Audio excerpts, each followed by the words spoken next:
কান্নায় ভেঙে পড়ল আঁচল। কিছুক্ষণ আগের ভয়ানক দৃশ্যগুলো স্মরণ হতেই কেঁপে উঠছে তার তনুমন। বাঁধ ভেঙে গড়িয়ে পড়ছে অশ্রুকণা। আঁচলের মুখে লেপ্টে থাকা এলোমেলো চুলগুলো কানের পিছনে গুজে দিল জাসবির। শান্ত স্বরে বলল, শ্, কাঁদে না, কিচ্ছু হয়নি তো। আলহামদুলিল্লাহ, তুমি এখন ঠিক আছো, আমার সঙ্গে নিরাপদ আছো। আর কেঁদো না। এ মায়াবী আখি যুগলে অশ্রুবিন্দু যে বড্ড বেমানান। আঁচল চোখে চোখ রাখলে জাসবির বলল, হুম, আর কেঁদো না। এবার বলো তো, এখানে কিভাবে পৌঁছালে? মধুপুর থেকে 2 গ্রাম পরে রূপগঞ্জে এলে কি করে? চমকে গেল আঁচল। বিস্মিত নয়নে তাকিয়ে থেকে বলল, এটা রূপগঞ্জ? হ্যাঁ। আমি এত দূরে চলে এসেছি। বিশ্বাস করুন, আমি কিচ্ছু জানি না, কিচ্ছু জানি না। আমি ওই শয়তানটা আমায় অজ্ঞান করে এনেছিল। আমি না নিজেকে বাঁচানোর সুযোগটুকু অবধি পাইনি। বলে পুনরায় কেঁদে উঠল আঁচল। জাসবির দুহাতে ওর কানের পেছনে চুলগুলো গুজে দিল। এলোমেলো চুলগুলো আলতো হাতের ছোঁয়ায় গুছিয়ে দিতে লাগলো।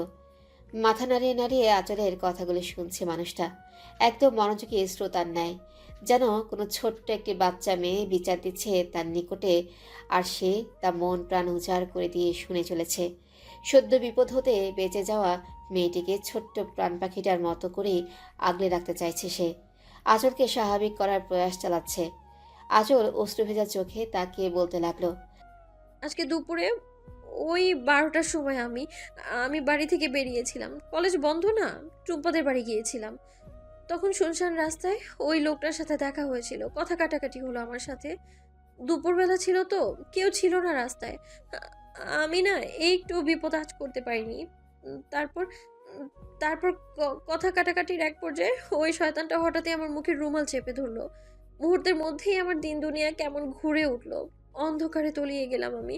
এরপর যখন জ্ঞান ফিরলো, তখন আমি এখানে। ওই শয়তানটা। আর বলতে পারল না আঁচল। ওর অশ্রুভেজা মুখখানি জাজবীরের বুকে যেন তুফানের ন্যায় আঘাত হানছে, আর যেন তার পক্ষে সহ্য করা যাচ্ছে না। আলতোভাবে আঁচলের দু কপল মুছে দিল জাজবীর। এলোমেলো চুলগুলো পুনরায় আদরে হাতে গুছিয়ে দিল। আঁচল এখনও দুহাতে জাজবীরের পৃষ্ঠদেশ খামচে ধরে রয়েছে। জাজবীর আঁচলের চোখে চোখ রেখে শান্ত স্বরে বলল, আঁচল, তুমি কি জানো তুমি কতটা সাহসী মেয়ে? তুমি মরহুম মনিরুল স্যারের একদম সুযোগ্য সাহসী কন্যা। বিপদের সময় নিজেকে কি করে সামলাতে হয়, রক্ষা করার চেষ্টা করতে হয়, তুমি খুব ভালো করেই জানো। আমার লক্ষ্মীটি, আল্লাহ তোমার সহায় আছেন। বিপদ কেটে গেছে, বেঁচে গেছো তো তুমি। আর কোনো ভয় নেই, হ্যাঁ? আঁচল বাচ্চাদের মতো মাথা নেড়ে আদুরে গলায় বলল। সত্যি আর ভয় নেই? আঁচলের ডান গালে জাজবীর তার বাঁ হাতটি রেখে বলল, একদম নেই। তুমি এই আজওয়াদ ইবতিসাম জাজবীরের সঙ্গে সম্পূর্ণ নিরাপদ। এতক্ষণে মেহরুজ আঁচলের অশ্রুভেজা মুখে এক চিলতে হাসির রেখা ফুটে উঠল। এই হাসিটুকু দেখতে পেয়ে নয়ন জুড়িয়ে গেল জাসবীরের। সমস্ত দুশ্চিন্তা ভয় যেন মুহূর্তের মধ্যেই দূর দূর করে পালিয়ে গেল। প্রশান্তির পরশ বয়ে গেল হৃদগহ্বরে। ওর হাসি মুখে মুগ্ধ হয়ে চোখ বুলাতে লাগলো জাসবীর। হঠাৎই ও দৃষ্টি নিবদ্ধ হলো অযাচিত এক স্থানে। মনের মধ্যে তোলপাড় শুরু হয়ে গেল। হানা দিতে লাগলো একের পর এক নিষিদ্ধ অনুভূতিরা। জাগ্রত হলো পুরুষালী হৃদয়। মুহূর্তের মধ্যেই যেন ওর পুরুষচিত্ত কেমন কেঁপে কেঁপে উঠল।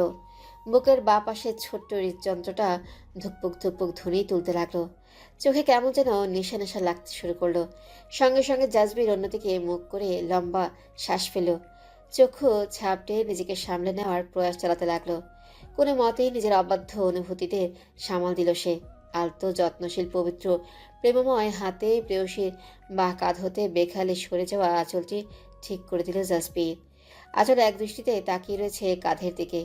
অসতর্কভাবে সরে যাওয়া শাড়ির আঁচল ঠিক করে দেওয়া দেখছে। প্রাণপ্রিয়ার মায়াবী মুখখানিও কাঁধের দিকে নিষাদ দৃষ্টি বুলিয়ে যাচ্ছে জাসবির। এই মেয়েটার মাঝে কি যেন একটা আছে, কি যেন একটা নেশা ধরিয়ে দেওয়ার মতো। আকস্মিক চক্ষু দৃষ্টি সংযত করে নিজ পৃষ্ঠদেশ হতে আঁচলের হাত দুটি মুঠো করে ছাড়িয়ে নিল। বাহুডোর হতে মুক্ত করল তাকে। এতে অজান্তেই কষ্ট পেল আঁচল, যেন তার প্রিয় স্থান হতে জোরপূর্বক হটিয়ে দেওয়া হলো তাকে। কেড়ে নেওয়া হলো তার প্রশান্তি। মুখখানি শুকিয়ে এতটুকু হয়ে গেল আঁচলের। সে অভিমানী হয়ে জাসবীরের থেকে দৃষ্টি সরিয়ে নিল। জাসবীর হাত চালিয়ে তার সুঠাম দেহ হতে ব্লেজারটি অনাবৃত করল। মলিন মুখে দাঁড়িয়ে থাকা আঁচল নিজ শরীরে ব্লেজারের ছোঁয়া পেয়ে যথেষ্ট অবাক হয়ে গেল। চোখ তুলে তাকালো জাসবিরের পানে। জাসবির আলতোভাবে ওর দেহে জড়িয়ে দিল ব্লেজারটি, আবৃত করে দিল ওর ঊর্ধ্বাঙ্গ। আঁচল ফ্যাল ফ্যাল করে তাকিয়ে রয়েছে জাসবিরের দিকে। সেদিকে ভ্রুক্ষেপ নেই জাসবিরে। সে তো ব্যস্ত ব্লেজারের নিচে চাপা পড়ে থাকা পেয়সীর দীঘল কালো রেশমি চুলগুলো আলতো ছোঁয়ায় বের করে আনতে। চুলগুলো বের করে এনে জাসবির অপরিপক্ক হাতে খোপা করে দিল। দৃষ্টি নিবদ্ধ হলো আঁচলে এলোমেলো হয়ে যাওয়া শাড়ির কুচিতে। আঁচলের দিকে একটিবার তাকে ডান হাঁটু গেড়ে বসলো ঠিক সামনে। চমকে গেল আঁচল। বোধগম্য হলো না জাসবির ঠিক কী করতে চলেছে। বোধগম্য হলো তখন যখন জাসবির দুহাতে তার এলোমেলো হয়ে থাকা শাড়ির কুচি গুছিয়ে দিতে লাগলো। অবাক হয়ে তাকিয়ে রইল আঁচল। একজন পরপুরুষ আজদ ইবতেসাম জাসবির, কিন্তু তার ছোঁয়ায় বিন্দুমাত্র অস্বস্তি কিংবা নোংরামি কিংবা কামুকতা অনুভূত হচ্ছে না কেন? কেন মানুষটি এই সন্নিকটে এতটা নিরাপদ লাগে? সবটুকু যেন স্বপ্নের ন্যায় ঠেকল আঁচলের অষ্টাদশী হৃদয়ে। বিমুগ্ধ নয়নে সে তাকিয়ে রইল সম্মুখে হাঁটু গেড়ে বসে থাকা যত্নশীল সুঠামদেহী সুদর্শন পুরুষটির পানে। তার আখি পল্লব ঝাপটানো মসৃণ চুল, আকর্ষণীয় বাদামি চোখের মণি, চাপদারি, রুক্ষ ওষ্ঠাধর, সবটুকু অবলোকন করল আঁচল। ঘোর লেগে গেল তার। আঁচল, তুমি কি হাঁটতে পারবে? বিমুগ্ধ আঁচলের কর্ণ গহ্বরে শব্দগুলো যেন পৌঁছাতে ব্যর্থ হলো। ঘোর লাগা চাহনিতে কেবল তাকিয়ে রইল। অগত্যা বিলম্ব করল না আর জাসবির। শার্টের দুহাতা কোনোই অবধি গুটিয়ে নিয়ে বলিষ্ঠ হাতে পাজা করে তুলে নিল তার প্রিয়দর্শিনীকে। এতে ঘোর কেটে গেল আঁচলের। সে হতভম্ব হয়ে তাকিয়ে নিল জাসবিরের পানে। জাসবিরের তো সেদিকে খেয়ালই নেই। সে হাঁটতে শুরু করলেও তার প্রিয়দর্শিনীকে নিয়ে। নোংরা অনিরাপদ কক্ষটি হতে বেরিয়ে এলো দুজনে। আঁচল দুহাতে জাসবিরের গলা জড়িয়ে ধরে আছে পড়ে যাওয়ার ভয়ে। তার মায়াবী দু আঁখি তখনও জাসবিরে নিবদ্ধ। হাঁটতে হাঁটতে জাসবিরের ওর দিকে তাকালে চোখাচোখি হয়ে গেল দুজনার। অন্য সময়ের মতো দৃষ্টি সরিয়ে নিল না আঁচল, বরং সেকেন্ড খানিকের মতো তাদের দৃষ্টি বিনিময় হলো। ক্লান্ত অবসন্ন আঁচল খানিক বাদে মাথা এলিয়ে দিল জাসবিরের ডান কাঁধে। ওকে আদরে শক্তপোক্ত হাতে আবদ্ধ করে জাসবির বারান্দা পেরিয়ে উঠোনে নেমে এলো। রাশিদের সাথে কথোপকথনে ব্যস্ত বিচলিত সাজিদ, যে কিনা সেকেন্ড কয়েক আগেই খবর পেয়ে এখানে ছুটে এসেছে, তার চক্ষু হঠাৎই নিবদ্ধ হলো ওদের দিকে। হতবিহ্বল হয়ে গেল সাজিদ। ভুলে গেল আঁখি পল্লব ফেলতে। এ কি দেখছে সে? তার বোন কিনা এভাবে, তাও স্বয়ং আজওয়াদ ইবতেসাম জাসবিরের বাহুতে। জাসবির আঁচলকে নিয়ে বাহিরে দাঁড়িয়ে থাকা তার গাড়ির কাছে পৌঁছে গেল। বাম হাতে গাড়ির পেছনের দরজা খুলে আঁচলকে বসিয়ে দিল সে। এতক্ষণে হুঁশ ফিরল সাজিদের। সে দৌড়ে উঠান থেকে বেরিয়ে এলো। গাড়ি থেকে কয়েক কদম দূরে দাঁড়িয়ে পড়ো জাসবিরকে দেখে। শীতে ক্লান্ত দেহটি এলিয়ে দিয়েছে আঁচল। জাসবির গাড়ি থেকে পানির বোতল বের করে ডান হাতের বোতলের ছিপি খুলে আঁচলের মুখের দিকে বাড়িয়ে দিল। পানিটা খেয়ে নাও, ভালো লাগবে। জাসবিরের দিকে তাকিয়ে থেকেই হাতের উপর হাত রেখে বোতলে মুখ লাগিয়ে পানি পান করতে লাগলো আঁচল। পানি পান করা শেষে আঁচলের অধর কোণে লেগে থাকা বিন্দু বিন্দু পানি বা হাতের বৃদ্ধাঙ্গুল ছুঁয়ে মুছে দিল জাসবির। এতে হালকা শিউরে উঠল আঁচল। মায়া মায়া চোখ দুটো পলক ঝাপটালো। সাজিদ অবিশ্বাস্য নয়নে সবটুকু অবলোকন করলো। কিচ্ছুটি যেন বিশ্বাস হতে চাইছে না তার। এসব কি হচ্ছে? ধীর পায়ে ওদের দিকে এগিয়ে গেল সাজিদ। জাসবির তখন বোতলের ছিপে আটকাচ্ছে। বনু, আকস্মিক সাজিদের কণ্ঠ শুনে চমকে গেল আঁচল ও জাসবির। ওদের কেউই যে সাজিদকে লক্ষ্য করেনি। জাসবির বাঁ পাশে দাঁড়িয়ে থাকা সাজিদকে লক্ষ্য করে কিছুটা সরে গেল। সাজিদ গিয়ে দাঁড়ালো আঁচলের সম্মুখে। ভাইকে দেখে পুনরায় ভেঙে পড়ল আঁচল। বসা অবস্থায় ভাইকে কোমর জড়িয়ে ধরে হু হু করে কাঁদতে লাগলো। বোনের অবস্থা দেখে সাজিদ নিজেও দুঃখ ভারাক্রান্ত হয়ে পড়ল। হাত বুলিয়ে দিতে লাগলো আঁচলের মাথায়। পেছনের সিটে দেহ হেলিয়ে দিয়েছে আঁচল। ওর ডান পাশে এসে বসলো জাসবির। গাড়ির দরজা আটকে দিল। অশ্রুসিক্ত আঁচলের ডান কাঁধে হাত রাখতে অবসন্ন আঁচল ওর কাঁধে মাথা ঠেকিয়ে বসলো। জাসবির বাঁ হাতে তার বাহু আঁকড়ে ধরে আগলে নিল প্রিয়দর্শিনীকে। অবশেষে ঝড় থেমে গিয়ে আলোকছটা ছড়িয়ে পড়ল হৃদদিগন্তে। দীর্ঘশ্বাস ফেলে জাসবির আঁখি পল্লব বন্ধ করে সিটে হেলান দিয়ে বসলো। সামনের সিটে ড্রাইভারের পাশে বসে থাকা সাজিদ সবটুকু লক্ষ্য করলো। কিচ্ছু এড়ালো না তার দৃষ্টি হতে। কিছুটা চিন্তিত হয়ে পড়ল সে। গাড়ি চলছে গ্রাম্য মেঠো পথ ধরে। গাড়ি এসে থামলেও ঠিক বাড়ির সামনে। অপরাহ্নে লালাভ আভা ছড়িয়ে পড়েছে ধরণীতে। নিস্তব্ধতা বিরাজ করছে বাড়ির আঙ্গিনায়। কারডোর খুলে বেরিয়ে এলো জাজবির। হাত বাড়িয়ে দিল আঁচলের পানে। আখি পল্লব ঝাপটে জাজবিরের দিকে তাকালো আঁচল। বিনা দ্বিধায় হাতটি রাখলো রুক্ষ পুরুষালী ওই হাতে। হাতে হাত রেখে গায়ে থেকে বেরিয়ে এলো আঁচল। সাজিদ গায়ে থেকে বেরিয়ে বোনের কাছে যেতে উদ্যত হতেই জাজবির আঁচলকে শুধালো। হেঁটে যেতে পারবে? মাথা নাড়িয়ে সম্মতি জানালো আঁচল। জাজবির বিনা সংকোচে বা হাতে আঁচলের কাজ জড়িয়ে ধরল। ওকে নিয়ে রওনা হলো বাড়ির দিকে।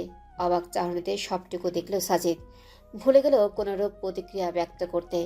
মাঝের ঘরে চেয়ারে বসে অশ্রু বিসর্জন দিচ্ছিলেন শাহেদা। হঠাৎই ওনার চোখ পড়ল বাড়ির আঙ্গিনায়। আদরের মেয়েকে দেখতে পেয়ে দিশেহারা হয়ে গেলেন উনি। যেভাবে ছিলেন ঠিক সেভাবেই ছুটে বেরিয়ে এলেন আঙ্গিনায়। ওনার সাথে থাকা কয়েকজন প্রতিবেশী এতে হকচকে গেল, পিছু নিল ওনার। জাজবেরের সহায়তায় বাড়ির আঙ্গিনায় এলো আঁচল। তখনই শাহিদা ছুটে এসে মেয়েকে উষ্ণ আলিঙ্গনে আবদ্ধ করে নিলেন। হু হু করে কেঁদে উঠলেন উনি। মায়ের আদরে ছোঁয়া পেয়ে আঁচলও আবেগপ্রবণ হয়ে পড়ল। শক্ত হাতে মাকে জড়িয়ে ধরে কাঁদতে লাগলো। আঁচলকে বাহু জড়িয়ে রেখে ওর চোখে মুখে অসংখ্যবার অধর স্পর্শ করলেন শাহেদা। আবারও আলিঙ্গনে আবদ্ধ করলেন। মা, আমার আঁচল, আমার মেয়ে। শাহেদা অশ্রুসিক্ত নয়নে মেয়েকে দেখতে লাগলেন। মেয়ে আঘাত পেয়েছে কিনা, কষ্ট হচ্ছে কিনা খুঁটিয়ে খুঁটিয়ে দেখতে লাগলেন। আঁচল আবেগপ্রবণ কণ্ঠে বলল। মা, আমি ঠিক আছি, শান্ত হও। এই দেখো, চলে এসেছি আমি, কেঁদো না আর। কোমল দুহাতে মায়ের অশ্রুবিন্দু মুছে দিল আঁচল। শাহেদা পুনরায় অশ্রু বিসর্জন দিয়ে মেয়েকে জড়িয়ে ধরলেন। মা বোনের আবেগ আপ্লুত মুহূর্ত দেখে সাজিদ নিজেও ইমোশনাল হয়ে পড়েছে। সে নিজেকে সামলিয়ে মায়ের পাশে গিয়ে দাঁড়ালো। মায়ের কাঁধে বা হাত রেখে বলল। মা, কেঁদো না আর। বনু আলহামদুলিল্লাহ ঠিক আছে, ওর কিচ্ছু হয়নি, কেঁদো না। এই দেখো, জাজবের ভাইয়া এসেছেন। আজ উনি না থাকলে তো। জাজবিরের নাম শুনেই থমকে গেলেন শাহেদা। মেয়েকে বাহুবন্ধন হতে মুক্ত করে জাজবিরের পানে অবাক নয়নে তাকালেন।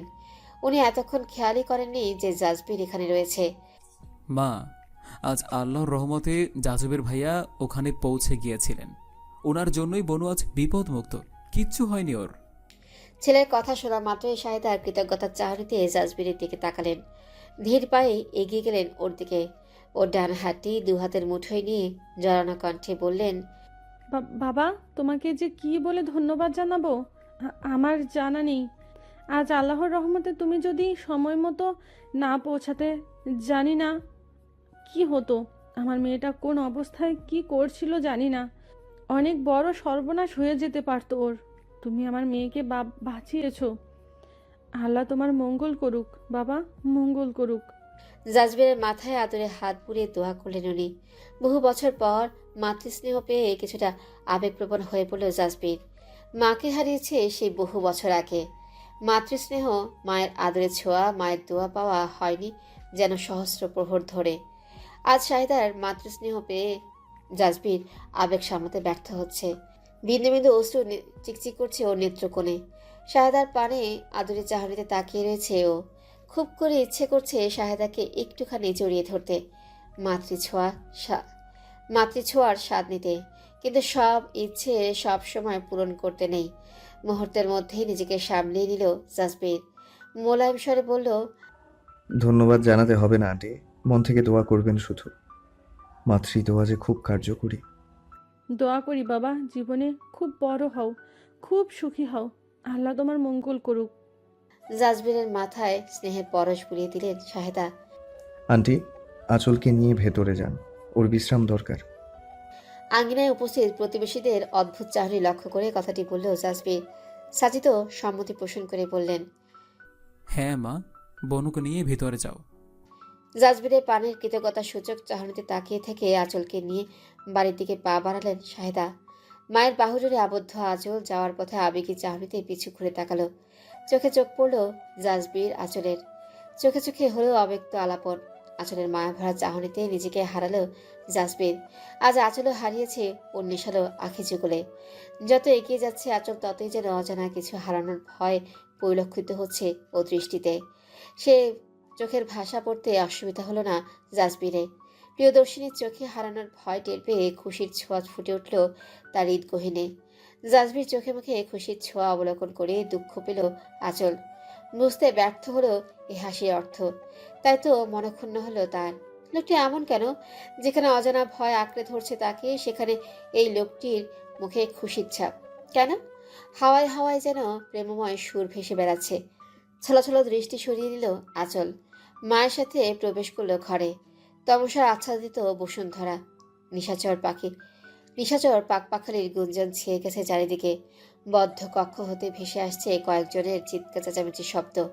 একের পর এক আঘাতে জর্জরিত হচ্ছে তারা। মাটিতে ছটফট ছটফট করছে শুধু। নিজেদের রক্ষা করতে ব্যর্থ হচ্ছে। কয়েকজন বলিষ্ঠ দেহের অত্যাচারে অতিষ্ঠ তারা। এসব অহেতুক চিৎকার চেঁচামেচি অবজ্ঞা করে এই কক্ষের পাশ কাটিয়ে করিডোর ধরে আরেকটি কক্ষে প্রবেশ করল জাজবির। পরনে তার টি শার্ট ও কালো জিন্সের প্যান্ট। বলিষ্ঠ দেহ আষ্টে পৃষ্ঠে জড়িয়ে ধরে আছে টি শার্টটি। ভয়ঙ্কর রূপ ধারণ করে আছে তার গৌরবর্ণের মুখশ্রী। রক্তিম আভা ফুটে উঠেছে মুখমণ্ডলে। রক্তলাল চোখে মাটিতে লুটিয়ে পড়ে থাকা সুজনকে দেখল জাজবির। জ্ঞান ফিরেছে সুজনের। অল্প স্বল্প নড়েচড়ে উঠছে সে। জাজবির ডান পাশে দাঁড়িয়ে থাকা রক্ষীকে ইশারা করলো। ইশারা পেয়ে সে জাজবিরের হাতে একটা বড় মগ তুলে দিল। হুট করে সুজনের মুখে অসহনীয় ঠান্ডা পানি ছুঁড়ে মারল জাজবির। তৎক্ষণাৎ শিউরে উঠল সুজন। ঠান্ডা যেন জমে বরফ হয়ে গেল। জোরপূর্বক ফিরে এলো তার হুঁশ। সিক্ত মুখে আশেপাশে চোখ পোড়াতে লাগলো। বুঝতে ব্যর্থ হচ্ছে কোথায় রয়েছে সে। এ কোন জায়গা? এখানে সে এলো কি করে? হুঁশ ফিরলো তাহলে? অত্যাধিক গম্ভীর এক কণ্ঠস্বর শুনে ভীত হলো সুজন। দুর্বল দুহাতে করতলে ভর করে কোনো মতে উঠে বসল। মাথাটা ঝিমঝিম করছে। কেমন যন্ত্রণা হচ্ছে। হঠাৎই ঘাবড়ে গেল চোখের সামনে জাজবিরকে দেখে। আমনে? বলেই হুঁশ হলো সুজনের। জাজবের আঘাতেই তো জ্ঞান হারিয়েছিল সে। এই শহুরে অতিথির এত বড় সাহস এই সুজনের গায়ে হাত তুলে। রাগান্বিত হয়ে আঙুল উঁচিয়ে সুজন বলল, তুই তোর সাহস হলে কেমনে আমার গায়ে হাত তোলার? হ্যাঁ, তুই জানোস আমি কে? আমার বাপ কে? তুই কোন সাহসে আমার গায়ে হাত দিছস? মুখ বরাবর এক লাথিতে মাটিতে ছিটকে পড়ল সুজন। যে আঙ্গুল উঁচিয়ে কথা বলছিল সে হাত জুতোয় পিষে ধরল জাজবির। রাগত স্বরে বলল, তোর সাহস হলো কি করে আমার প্রাণ প্রিয়ার সাথে অসভ্যতা করার? তুই জানিস মেহরাজ আঁচল কে? জানিস না তো? তবে আজ এই মুহূর্তে তোর কান, হৃদয়, কলিজা সবখানে গেঁথে নে। মেহরাজ আঁচল এই আজওয়াদীপ্তি সামজাজবীরের প্রাণ প্রিয়া, তার প্রিয়দর্শিনী। বুঝতে পেরেছিস? হতবিহ্বল হয়ে কথা বলতে ভুলে গেল যেন সুজন। ভুলে গেল হাতের যন্ত্রণা। এ কি বলছে শহুরে অতিথি? আঁচল কিনা তার? হাতের উপর হতে জুতো সরিয়ে ফেলল জাজবির। অসম্ভব রাগে তিরতির করে কাঁপছে তার সমস্ত দেহ। খুনের নেশা চলেছে তার। এই শয়তানটাকে খুন করতে ইচ্ছে করছে। খুন! এর দুঃসাহস হলো কি করে ওর প্রিয়দর্শিনীর কোমল দেহে নোংরা স্পর্শ করার, লোলুপ দৃষ্টিতে ওকে গিলে খাওয়ার? এত বড় স্পর্ধা এ পেল কি করে? কি করে? মুহূর্তের মধ্যে ডান হাতের তেলোয় পার্শ্ববর্তী দেয়াল ঘেঁষে রাখা লৌহ লম্বা লাঠিটা নিয়ে নিল জাজবির। সুজন কিছু বুঝে ওঠার আগেই তার শরীরে অনবরত আঘাত করতে লাগলো জাজবির। উপস্থিত রাশিদ ও দেহরক্ষীগণ এ দেখে হক চুকিয়ে গেল। ব্যথায় কুকিয়ে উঠছে সুজন। দুর্বল দেহে নিজেকে বাঁচানোর আপ্রাণ চেষ্টা করছে। চিৎকার করে সাহায্য চাইছে, কিন্তু আফসোস, আজাদ ইকতিসাম জাজবির আজ থেমে নেই। দেহের সবটুকু শক্তি ব্যয় করে সুজনকে আঘাত করছে সে। সুজনের প্রতিটা শিরা উপশিরায় যন্ত্রণা ছড়িয়ে দিচ্ছে। অসহনীয় যন্ত্রণায় চিৎকার করছে সুজন। ছটফট করছে অনবরত। কিন্তু জাজবিরে বিন্দুমাত্র মায়াদয়ার দেখা পেল না সে। আধ ঘন্টার উপরে আঘাত করল জাজবির। তার দুকপল ছুঁয়ে সে জল গড়িয়ে গড়িয়ে পড়ছে। ঘামে ভিজে বলিষ্ঠ দেহে লেপ্টে রয়েছে টি শার্ট। ক্লান্ত হয়ে পড়েছে সে, তবুও থেমে নেই, মেরেই যাচ্ছে অনবরত। রক্তে রঞ্জিত হয়ে গেছে সুজনের দেহটি। চিৎকার চেঁচামেচি বন্ধ হয়েছে কতক্ষণ আগেই। এখন শুধু মার খেয়ে চলেছে সে। বেহুশের পথে সে। মারতে মারতে হাঁপিয়ে উঠল জাজবির। হাতে থাকা রক্তমাখা লৌহ লাঠিটা ছিটকে ফেলে দিল মাটিতে। শিউরে উঠল রাশিদ। স্যারের এই ভয়ঙ্কর রূপ দেখে ভীত সন্ত্রস্ত হয়ে পড়েছে সে। প্রায় অচেতন সুজনের মাথার পেছনের দিকের চুলগুলো মুঠো ভর্তি করে ওর মুখটা তুলে নিজ বরাবর আনলো জাজবির। দাঁত চিবিয়ে চিবিয়ে বলল, আমার প্রিয় দর্শিনীকে কষ্ট দিয়ে মারাত্মক অপরাধ করেছিস সুজন। এর কোনো ক্ষমা হয় না আজও আদিপ্তি সামজাজবিরার কাছে। তোর এই অপরাধের একটাই শাস্তি, মৃত্যু। তবে এই জাজবীর তোর মতো কিটকে মেরে হাত নোংরা করতে ইচ্ছুক নয়। তোর এখন একটাই পরিণতি হবে, বাঁচা মরার মধ্যখানে ঝুলবি তুই। আজরাইল না আসা পর্যন্ত তুই ছটফট করে যাবি। তোকে পুরো দমে শেষ করে দেবো আমি, টোটালি ফিনিশড। ভয়ানক এক চাহনিতে তাকিয়ে থেকে সুজনকে ধাক্কা মেরে মাটিতে ফেলে দিল জাসপ্রীত। যন্ত্রণায় জর্জরিত সুজন এসবের কিচ্ছুটি বুঝল না, না টের পেল তার ভয়ঙ্কর পরিণতি। জাসপ্রীতের কঠোর ইশারা পেয়ে কাপা কাপা হাতে ওর বাম হাতে তেলো একটা ইঞ্জেকশন ও সিরিঞ্জ তুলে দিল রাশিদ। বাম হাতে সিরিঞ্জটি আলতো ঝাঁকিয়ে ইঞ্জেকশন প্রস্তুত করল জাসপ্রীত। সুজনের দিকে ঘৃণা ভরা নয়নে তাকিয়ে ইঞ্জেকশন পুশ করে সিরিঞ্জে বিদ্যমান বিষাক্ত পদার্থ টেনে নিল সে। সিরিঞ্জটি তুলে দিল রাশিদের হাতে। ভয়ঙ্কর ইঞ্জেকশন হাতে এক পা করে বেহুশ সুজনের সন্নিকটে গেল জাসপ্রীত। ডান হাঁটু গেড়ে বসলেও ওর ঠিক পাশেই। Get ready to be punished. বিনা দ্বিধায় সুজনের ঘাড়ে নির্দয়ভাবে ইঞ্জেকশন পুশ করে সবটুকু বিষাক্ত পদার্থ ওর দেহে ছড়িয়ে দিল জাসপ্রীত। রাশিদ ও দেহরক্ষীগণ ভীত নয়নে একে অপরের মুখ চাওয়াচাই করলো শুধু, এছাড়া কিছু করবার নেই যে। ইঞ্জেকশন পুশ করা শেষে উঠে দাঁড়ালো জাসপ্রীত। একজন দেহরক্ষীর হাতে ইঞ্জেকশন তুলে দিয়ে গম্ভীর স্বরে বলল, এগিয়ে কি করতে হবে জানা আছে তো? Just clean the space. মাথা নাড়ল দেহরক্ষীরা। সুজনের দিকে তাকিয়ে পৈশাচিক এক হাসি উপহার দিল জাসপ্রীত। এতক্ষণে হৃদয়ে শান্তি মিল, শাস্তি পেল প্রকৃত অপরাধী। আহা কি শান্তি! তৃপ্তিময় মনে সেটা হতেই প্রস্থান করল আজওয়াদ ইবতিসাম জাসপ্রীত। সুজনের টাটা বাই বাই। মায়ের বুকে আদুরে বিড়াল ছানার মতন লেপ্টে রয়েছে আঁচল। শাহেদা স্নেহময়ী হাত বুলিয়ে চলেছেন ওর চুলের ভাঁজে ভাঁজে। আঁচলে দু নয়ন ভর্তি অশ্রুবিন্দু। ক্ষণে ক্ষণে কেঁপে উঠছে সে। স্মরণে আসছে সুজনের ভয়ঙ্কর রূপ, তার লালসাময় নোংরা স্পর্শ, বিশ্রীভাবে কাপুরুষত্ব দেখানোর নমুনা। শাহেদা স্পষ্ট অনুভব করতে পারছেন মেয়ের ভীত সন্ত্রস্ত অবস্থা। ওনার চোখেও যে অশ্রু টইটুম্বর, যে কোনো মুহূর্তে তা গড়িয়ে পড়বে। উনি আরেকটু শক্ত করে মেয়েকে বাহুডোরে আবদ্ধ করে নিলেন। বুঝিয়ে দিলেন মায়ের এই মমতাময়ী বাহুডোরে সম্পূর্ণ নিরাপদ সে। আল্লাহর রহমতে কোনো বিপদই তাকে ছুঁতে পারবে না। মায়ের বুকে নিরাপত্তা পেয়ে আঁচল আরেকটু গুটিসুটি মেরে মায়ের বুকের সাথে মিশে গেল। ওর ললাটে চুমু এঁকে দিলেন শাহেদা। ভয় পাস না মা, আল্লাহ আছেন তো, তুই এখন সম্পূর্ণ নিরাপদ। তোর মা ভাইয়া সাথে আছে না, কিচ্ছুটি হবে না ইনশাআল্লাহ। কোনো বিপদ তোকে ছুঁতে পারবে না। নিভৃতে আঁচলের নেত্রকোণ বেয়ে অশ্রু গড়িয়ে পড়ল। সেই বিভীষিকাময় মুহূর্ত সে ভুলতে ব্যর্থ হচ্ছে। বারংবার চোখের পাতায় ভেসে উঠছে সেই বিশ্রী মুহূর্ত। কিছুতেই ঘুমের রাজ্যে পাড়ি জমাতে পারছে না। কিছুটা জোরপূর্বক আখি পল্লব বন্ধ করে নিল আঁচল। সুজনের জোড়াজোড়ি ভেসে উঠল চক্ষু পর্দায়। হঠাৎই সুজনকে হটিয়ে সেথে আবির্ভাব হলো আজওয়াদ ইবতিসাম জাসপ্রীত। হকচকিয়ে আখি পল্লব মেলে তাকালো আঁচল। শ্বাস প্রশ্বাসের গতিবেগ বৃদ্ধি পেল। তপ্ত শ্বাস আছড়ে পড়তে লাগলো শাহেদার বক্ষে। অস্থির অস্থির অনুভূত হচ্ছে। মেয়ের এই অস্থিরতা হঠাৎ টের পেলেন শাহেদা। আঁচল, কি হয়েছে মা? আঁচলকে বাহুডোর হতে মুক্ত করার চেষ্টা করলেন শাহেদা, কিন্তু ব্যর্থ হলেন। আঁচল আষ্টে পৃষ্ঠে জড়িয়ে ধরল মাকে, লুকানোর চেষ্টা করলো তার অস্থিরতা। অস্ফুট স্বরে বলল শুধু, আমি ঠিক আছি মা। অনিচ্ছা সত্ত্বেও তা মেনে নিলেন শাহেদা। মেয়ের মাথায় আদরে স্পর্শ করতে লাগলেন। মায়ের বুকে লেপ্টে রয়েছে আঁচল, বিস্ময় কাটিয়ে উঠতে পারছে না সে। এ কি ভেসে উঠল তার চক্ষু পর্দায়। আজওয়াদ ইবতিসাম জাসপ্রীত পুনরায় আখি পল্লব বন্ধ করল আঁচল। ধীরে ধীরে স্পষ্ট রূপে ভেসে উঠল জাসপ্রীতের সেই বীরত্ব। ঠিক সময়ে হাজির হয়ে অষ্টাদশীর মান সম্মান সম্ভ্রম রক্ষা করল সেই সুপুরুষটি। আদরে কায়দায় খুব যত্ন করে আগলে নিল মেয়েটাকে। সাহস জুগিয়ে ভীত অবস্থায় কাটিয়ে তুলল। হৃদগহীনে ছড়িয়ে দিল নাম না জানা এক সুখময় অনুভূতির রেশ।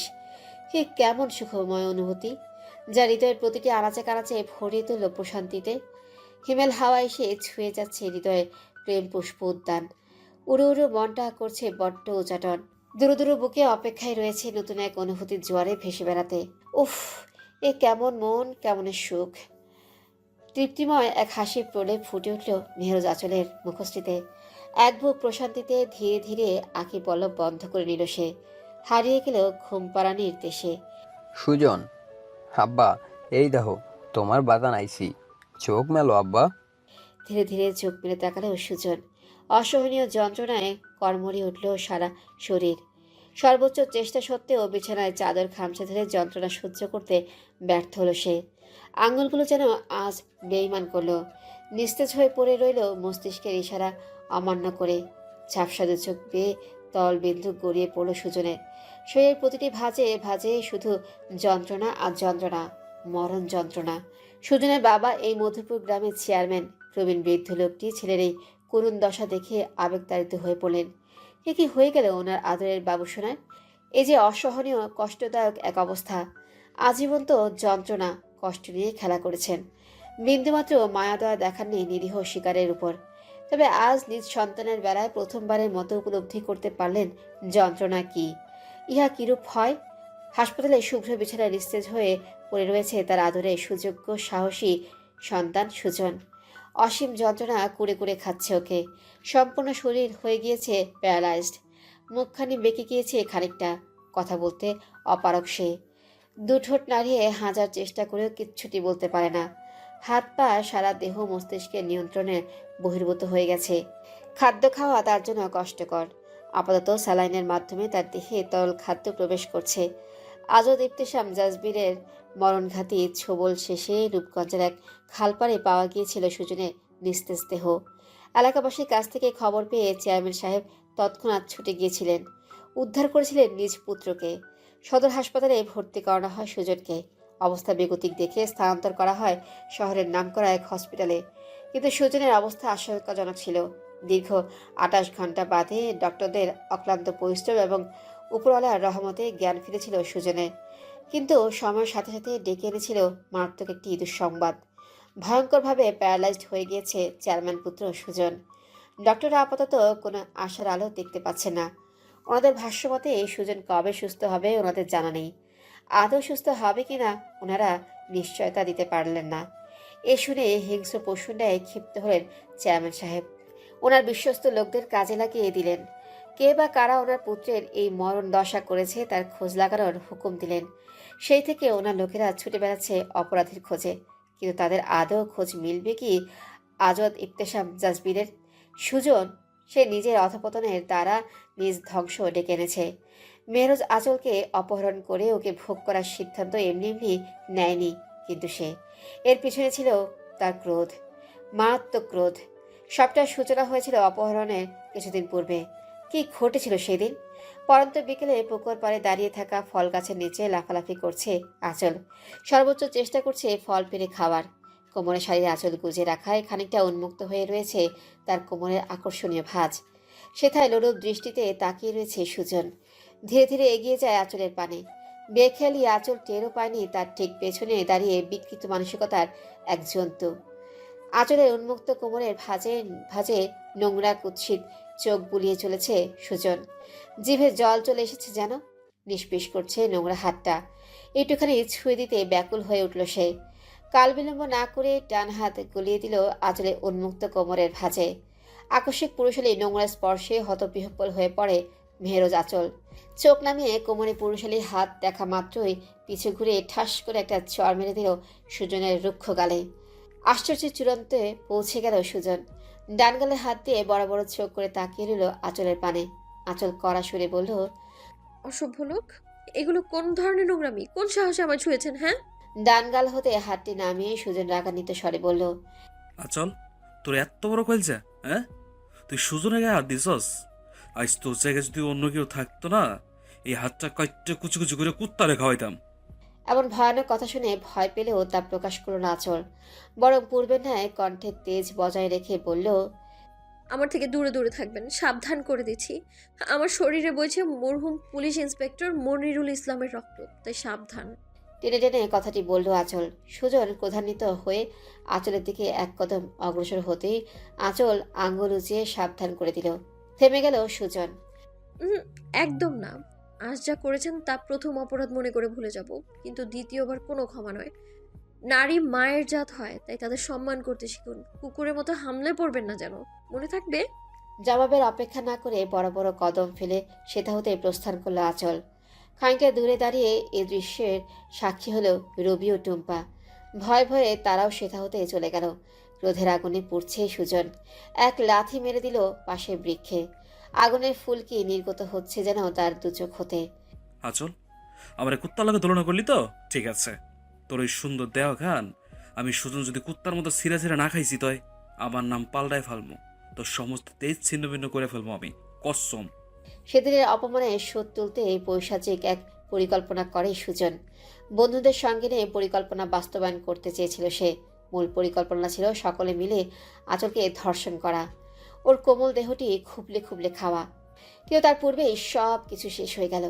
জমের ন্যায় হাজির হলো আজদ, ইবতেসাম, জাজবির। মরণের দিকে ঠেলে দিল জঘন্য সুজনকে। একথা চিরন্তন সত্য যে আল্লাহ ছাড় দেন, ছেড়ে দেন না। যথাসময়ে সমস্ত কুকর্মের শাস্তি পাওনা ছিল যে। অপহরণের পর পেরিয়ে গেছে 2 সপ্তাহ। আঁচলকে উদ্ধার করে তার পরদিনই শহরে ফিরে গিয়েছিল জাসবির। দেখা হয়নি আঁচলের সহিত। এদের যে অষ্টাদশী হৃদয়ের আয়না কত টুকরোয় চূর্ণ বিচূর্ণ হয়েছিল তা জানা নেই আঁচলের পীর সাহেবের। সে তো রয়েছে নিজ জীবনে ব্যস্ত। এই মেহরোজ আঁচলের ভাবনার মাত্র। আদতে জাসবির কি করছে, কেন এমন হুট করে শহরে ফিরে গেল আঁচল, এর জানা নেই। একে তো সেই বিভীষিকাময় স্মৃতি, এর উপর জাসবিরের নামহীন সম্পর্কে অবহেলা, দুই মিলিয়ে ভেঙে পড়েছে আঁচল। এই ভেঙে পড়া আঁচলকে সম্পূর্ণরূপে ভেঙে ঘুরিয়ে দিতে এগিয়ে এলো গ্রামের গুটি কয়েক মানুষ। এই মায়ারে ওই সুজন ধৈর্যা লইয়া গেছিল। আরে কিছুই করে নাই, সাইরা দিছে বুঝি? এক্কেবারে না, এই মায়া তখন অপবিত্র হইয়া গেছে। 1000 বার কইছি মাইয়া মানুষ একটু বুঝা হুইনা চল, কিন্তু না, এই মাইয়া তো খালি পুরা গ্রাম চাইসা বেড়াইবা। এখন হইছে না, মুখ দেখানোর জায়গা রাখছে, রাহে নাই তো লগে গ্রামের নামটাও খারাপ করছে। এর লাইগাই কই মেয়া মানুষের এত উঠতে নাই, পরে ডানা সাইডটা পয়রা যাওয়ার লাগে। আমি ভাবতাছি এইসবে এই শহুরে বাবু কেমনে আইলো, হ্যাঁ লগে কি সবে কি হেতু? ভাবসাব সুবিধা ঠেকতেছে না। ওই শহরে বাবু অরে জাপটাই ধরা বাড়িতে আনছে, চোখে চোখে কি যেন কথাও কইছে। এগো মধ্যে আবার ইটিস পিটিস চলে নাকি? হইতেও পারে। এই মাইয়া তো ওই সোনার তরি, দিনের মধ্যে 100 বার যায়। শহর থেকে অতিথি আওনের পরেও তো গেছিল, তখন নির্ঘাত কাম বানাইছে। আল্লাহ, কোনো মতে এই মাইয়া পোয়াতি হইয়া গেলে কি হইব? হয় সুজন লইলে ওই শহরে বাবু। সি সি সি সি, মুখ দেহনের কোনো জায়গা আর রইল না। সি সি সি। একের পর এক কটূক্তি তীরের মতো ছুঁড়ে আসছিল আঁচলের পরিবারের উপর। ওদের দৈনন্দিন জীবন যন্ত্রণাময় হয়ে পড়েছিল। ঘরে বাইরে সর্বত্র কটূক্তি আর কটূক্তি। বিভীষিকাময় হয়ে উঠেছিল জীবনের প্রতিটি মুহূর্ত। সাজিদ ও শাহেদা শত চেষ্টা করেও তাদের দমাতে পারেনি। শেষমেশ আজাদ সাহেব এতে হস্তক্ষেপ করলেন। এতে বিন্দুমাত্র দমে গেল ওরা, তবুও থেমে যায়নি। কটূক্তির নিশানা এখনও জারি রয়েছে। কি হতে চলেছে এবার? এমন যন্ত্রণায় কেউ কি করে বাঁচতে পারে? এতে বিভৎস কটূক্তি নামক তীরে বিদ্ধ হয়ে মেহরোজ আঁচল আবার কোনো ভুল সিদ্ধান্তে উপনীত হবে না তো? এসবের পরিণতি কি কি ঘটতে চলেছে আগামীতে? আগত অতিথিদের সমারোহ সোনার তরীর বিশালাকার হলরুমে। গ্রামের গণ্যমান্য কয়েকজন ব্যক্তির সঙ্গে আলাপচারিতায় ব্যস্ত রয়েছেন আজাদ সাহেব। ওনার গম্ভীর মুখে আজ শোভা পাচ্ছে মৃদু খুশির ছটা। আকরাম সাহেব ও এনামুল সাহেব 2 ভাই মিলে হলরুমের একাংশে দাঁড়িয়ে রয়েছেন। ওনাদের সঙ্গে কথা বলছে মধ্যবয়স্ক 2 জন অতিথি। তৌসিফ ও নাসিম 2 ভাই মিলে আগত অতিথিদের স্বাগতম জানাচ্ছে। হান্নান কাকা ও কয়েকজন ভৃত্য অতিথিদের দেখভাল করছে। তাদের কিছু প্রয়োজন কিনা, কোনরূপ অসুবিধা হচ্ছে কিনা খোঁজখবর নিচ্ছে। মেয়ে সদস্যরা অবশ্য তেমন একটা উপস্থিত নেই। তারা ব্যস্ত রয়েছে অন্দরমহলে। ওখানে তাদের গুরুদায়িত্ব কিনা। পিএ রাশিদের সঙ্গে আলাপন চলাকালীন বাঁ হাতে রিস্ট ওয়াচ ঠিক করতে করতে সিঁড়ি বেয়ে নামছে আজওয়াদ, ইবতেসাম, জাসবির। পরনে তার শুভ্র রঙা পাঞ্জাবি পাজামা। পাঞ্জাবি 2 হাতা কোনোই অবধি গুটিয়ে রেখেছে সে। শুভ্র পাঞ্জাবির উপরে বলিষ্ঠ দেহে জড়িয়েছে স্ট্রং নীলাভ ও সবুজ রঙের নেহেরু জ্যাকেট। জ্যাকেটের সবগুলো বোতাম লাগানোয় তার বলিষ্ঠ জিম করা দেহ স্পষ্ট রূপে ফুটে উঠেছে। চুলগুলো জেল দিয়ে সেট করে রাখা। চাপদারি আজ কিছুটা ট্রিম করায় সৌন্দর্য বৃদ্ধি পেয়েছে কয়েক গুণ। পায়ে কৃষ্ণকায় দামি জুতো। মেয়েদের হৃদয়ের ধুকপুকানি চক্রবৃদ্ধি হারে বৃদ্ধি করবার জন্য এই লুকটি যথেষ্ট। বড় ভাইকে দেখে তৌসিফ এগিয়ে গেল ওর দিকে। হাসি মুখে ফর্মাল হাঁক করল দুজনে। ওয়াও ভাইয়া, looking so handsome. I am sure এই পার্টি যদি ঢাকায় হতো এতক্ষণে বহু রমণীর হার্ট অ্যাটাক হয়ে যেত। অনুষ্ঠান বাদ দিয়ে তাদের অ্যাম্বুলেন্সে করে দৌড়াদৌড়ি করতে হতো। তৌসিফের কথায় মৃদু হেসে ওর জ্যাকেটের কলারটা ঠিক করে দিল জাসবির। মুখে বলল শুধু, আমার ভাইকেও বেশ হ্যান্ডসাম লাগছে। প্রশংসা শুনে তৌসিফ উজ্জ্বল হয়ে উঠল। পরক্ষণেই মুখ কালো করে বলল, তোমার থেকে বেশি নয়। বলেই তৌসিফের পিঠে চাপড়ে দিল নাসিম। মৃদু আর্তনাদ করে উঠল তৌসিফ। ওহ ভাইয়া, এভাবে কেউ মারে নাকি? মারলাম কখন? আমি তো তোর পিঠ চাপড়ে জাস্ট নজর টিকা লাগালাম। বলেই হো হো করে হেসে উঠল নাসিম। তৌসিফ মুখ ফুলে বলল, তোমার নজর টিকা লাগানোর তরিকা না বড্ড খারাপ। দিলে তো পিঠের ছাল চামড়া তুলে। চরম আশ্চর্যান্বিত হলো নাসিম। কণ্ঠে আশ্চর্য ভাব বজায় রেখে বলল, কি ছাল চামড়া সত্যি উঠে গেছে? কই দেখি দেখি, পাঞ্জাবিটা খোলতো। তোমার লাজ শরম নাই থাকতে পারে, বিয়ে শাদি করে লাজ শরম খেয়ে ফেলছো, কিন্তু আমার যথেষ্ট লাজ শরম রয়েছে। ওরে আমার লজ্জাবতারে। বড় ভাইয়া দেখো না। বিচার দিতে গিয়ে হতবিহ্বল তৌসিফ। হে কি, তার বড় ভাই কোথায়? মাত্রই না এখানে ছিল। এদিক ওদিক দৃষ্টি বুলিয়ে তৌসিফ লক্ষ্য করল জাসবির আজওয়াদ সাহেবের পাশে দাঁড়িয়ে গণ্যমান্য ব্যক্তিদের সঙ্গে কথোপকথনে লিপ্ত। হতাশার শ্বাস ফেলে পড়ল তৌসিফ। বোঝা উচিত ছিল জাসবির এসব হয়তো কথাই নেই। আকরাম সাহেবের সঙ্গে কথা বলছিল জাসবির। কথোপকথনের এক পর্যায়ে আকরাম সাহেব হাস্যোজ্জ্বল মুখে বলে উঠলেন, এই তো আমার আঁচল মা। বাবার কথা শুনে ধীরগতিতে ঘুরে দাঁড়ালো জাসবির। তৎক্ষণাৎ মোহাচ্ছন্ন হয়ে পড়ল সে। লাবণ্য ও জেরিনের মধ্যখানে সিঁড়ি বেয়ে নেমে আসছে মেহরোজ আঁচল। চেন্নাই সিল্কে চেরি ব্লসম পিঙ্ক রঙা একটি শাড়ি জড়িয়েছে তার গৌরবর্ণের কোমল দেহে। শাড়ির পাড়টা হলো স্কাই ব্লু রঙা, ব্লাউজটিও পড়েছে ফুল হাতা স্কাই ব্লু রঙের। দীঘল কালো চুলগুলো আজ চেরি ব্লসম পিঙ্ক রঙের হিজাবে আবৃত। একই রঙা আকর্ষণীয় একটি দোপাট্টা শোভা পাচ্ছে হিজাবের উপরিভাগে। হিজাবের লেপটি রয়েছে সুন্দর ডিজাইনের একটি চিকন টায়রা। দোপাট্টার দুপাশে আঁচলের দু কাঁধ ছুঁয়ে নেমে গিয়েছে মায়াবী দু নয়নে কাজলের মোটা প্রলেপ। মুখে হালকা প্রসাধনীর ছোঁয়া, অধর রাগিয়েছে হালকা গোলাপি রঙে। নেশালো অষ্টাধর আজ বড্ড বেশি নেশালো রূপে শোভা পাচ্ছে। হিজাবের নিম্নভাগ গলিয়ে দৃশ্যমান গোল্ড প্লেটেড জুয়েলারি। ধুকপুক ধুকপুক করছে জাসবিরের বুকের বাঁ পাশে থাকা যন্ত্রটি। দু চোখে লেগে এসেছে ঘোর। প্রিয়দর্শিনীর প্রতিটি কদমে ঝঙ্কার সৃষ্টি হচ্ছে তার প্রেমিক হৃদয়ে। মন বাগিচায় উড়ে বেড়াচ্ছে অসংখ্য প্রেমপূর্ণ বিহঙ্গ। প্রাণপ্রিয়া রেহেন রূপ সরাসরি তীরের মতো বিদ্ধ হয়েছে তার হৃদ্বারে। খুলে গিয়েছে আজ সে দ্বার সম্পূর্ণরূপে, পরিপূর্ণরূপে। তার এই অষ্টাদশী প্রিয়দর্শিনীর বিহনে জাসবিরে ঘোর লাগানো চাহনিতে একটিবারের জন্য থমকে গিয়েছিল মেহরোজ আঁচল। দ্রুত কম্পনরত বুকে চোখ নামিয়ে নিল পূর্বের ন্যায়। মানুষের অমন চাহনিতে আবদ্ধ হয়ে অজান্তে তার দুকপল হয়ে উঠল ঈষৎ রক্তিম। পরিবারের সকলে উপস্থিত রয়েছে হলরুমে। উপস্থিত মানুষজনের কলরবে ধ্যানভঙ্গ হলো জাসবিরের। আর চোখে আঁচলের পানে একটিবার তাকিয়ে দৃষ্টি সংযত করে নিল জাসবির। আজাদ সাহেব জাসবির ও আঁচলের উদ্দেশ্যে বললেন, চলো আমার সঙ্গে। ওনার রুক্ষ দু হাতে আবদ্ধ করে নিলেন জাসবির ও আঁচলের হাত। ধীর পায়ে দাদাজানের সঙ্গে হাঁটতে লাগলো ওরা। গন্তব্য নতুন জীবনের এক সূচনা। নাম না জানা এক অনুভূতিতে আবিষ্ট হওয়া এখন সময়ের ব্যাপার মাত্র। আজাদ সাহেবের হাত ধরে আকর্ষণীয় সোফায় পাশাপাশি বসল জাসবির আঁচল। চেরি ব্লসম পিঙ্ক রঙের সোফার দেহে এলিয়ে রয়েছে 3টি কুশন, যা আবৃত রয়েছে সোনালি রঙের কভারে।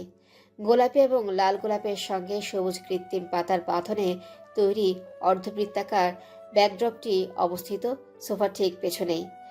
সোফার দুপাশে রয়েছে ফুলের পাতার সমারোহে তৈরি বৃহৎ বুকে। ব্যাকড্রপটির পেছনে পর্দার সহিত ঝুলমান সোনালি শুভ্ররঙা অসংখ্য লাইট। জাসবির ও আঁচলকে বসিয়ে রেখে সরে গেলেন আজাদ সাহেব। ওনার ইশারা পেয়ে জাসবির ও আঁচলের পানে একটি সিলভার থালা হাতে এগিয়ে গেলেন তাহমিনা। থালাটি আবৃত রয়েছে ছোট্ট গোলাকার শুভ্র কাপড়ে।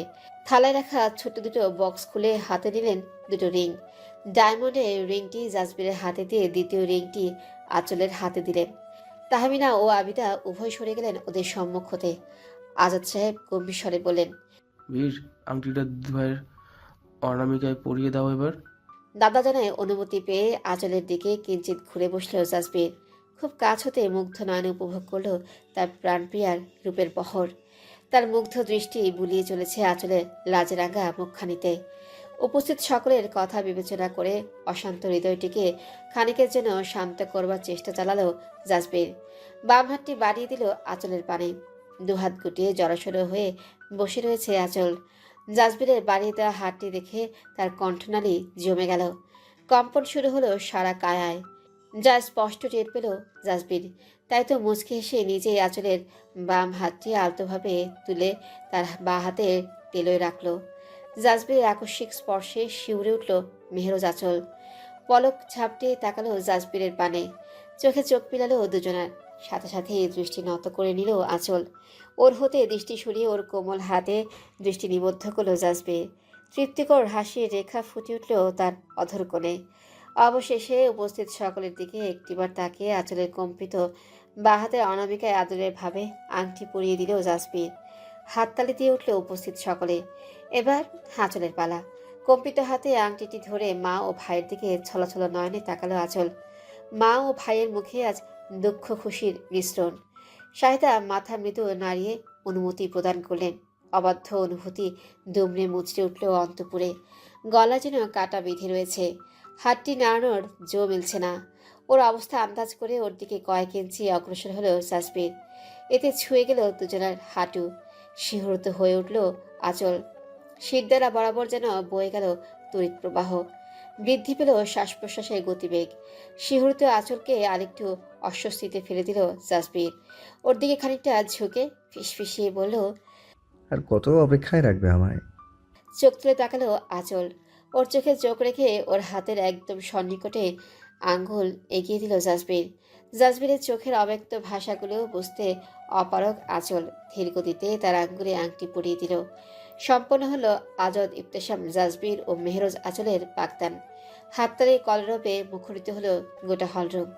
আঁচলের সাগরেদরা খুশিতে আত্মহারা হয়ে গেছে। শাহেদার নেত্রগণ পেয়ে গড়িয়ে পড়ল কয়েক ফোঁটা অশ্রু। সাজিদ ইশারায় মাকে কাঁদতে নিষেধ করলো। হ্যাঁ সূচক মাথা নাড়লেন শাহেদা। দৃষ্টি নিবদ্ধ করলো মেয়ে ও হবু মেয়ে জামাইয়ের দিকে। জাসবির ও আঁচল পাশাপাশি দুজনে, যেন এক রাজ্যটক। অন্ধকার চাদরে আচ্ছাদিত হয়ে গিয়েছে ভুবন। চন্দ্রিমায়ের আলোয় মনোমুগ্ধকর লাগছে চারিদিক। হিমেলা হাওয়ায় দেহ জুড়িয়ে যাচ্ছে। আঁচলের হাতটি মুঠোয় নিয়ে করিডোরে ধরে হেঁটে চলেছে জিনিয়া। আঁচলের ডান পাশে সে আর বাম পাশে লাবণ্য।